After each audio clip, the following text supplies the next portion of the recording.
கன்னிமரியாவை உங்கள் எல்லாருக்கும் தெரிஞ்சிருக்கும்.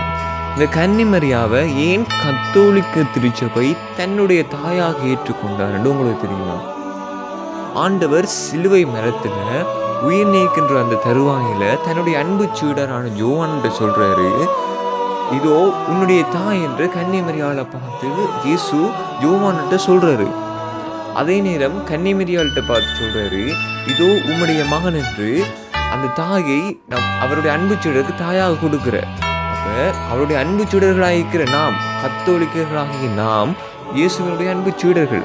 இப்ப இயேசு நம்மளுக்கு அந்த தாயை பரிசாக தாரேன், உங்களுக்கு நான் போறேன், 2 தாயை உங்கள்கிட்ட விட்டு செல்றேன், இந்த தாய் உங்களுக்காக பிறந்து பேசுவாங்கோ. விவிலியத்தில் கன்னிமரியால் பிறந்து பேசுகிற சந்தர்ப்பம் ஒன்று இருக்கு. யோவான் செய்தி 2ஆம் அதிகாரம் 3 தொடங்கி 5 வரையான வசனங்களை வாசிக்கின்ற பொழுது கானாவூர் திருமண வீட்டில் ரசம் தீர்ந்து போகுது. அப்போ ரசம் தீர்ந்து போன அந்த சந்தர்ப்பத்தில் கன்னிமரியால் இயேசுவை நோக்கி சொல்றாவோ, மகனே திராட்சை ரசம் தீர்ந்து விட்டது.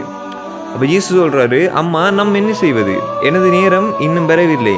அப்போ அந்த தாய் சொல்றாவோ அந்த சீடர்கள்ட்ட, அவர் உங்களுக்கு சொல்வதை எல்லாம் செய்யுங்கள்.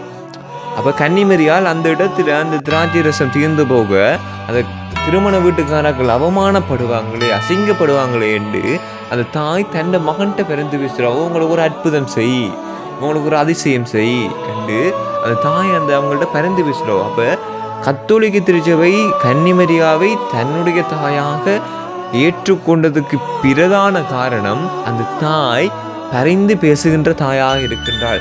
நம்மளுக்கு ஒரு கஷ்டம், துன்பம், வேதனைகள் வருகின்ற பொழுது கன்னிமரியாவிடம் முடந்தால் படியிட்டு ஜெபிக்கின்ற வேளையிலே அந்த தாய் தன்னுடைய திருக்குமாரிடம் நமக்காக பரிந்து பேசுகின்ற தாயாக இருப்பாள், இன்னும் இருப்பாள். அந்த நம்பிக்கையிலே தான் கன்னிமரியாவை தன்னுடைய தாயாக ஏற்றுக்கொண்டு அந்த தாயின் பரிந்துரை எங்களோடு எப்பவுமே இருக்கும் என்று இந்நாள் வரைக்கும் அந்த தாயை தன்னுடைய தாயாக கத்தோலிக்க திருச்சபை ஏற்று அந்த தாயை வணங்கி கொண்டு வருகிறது.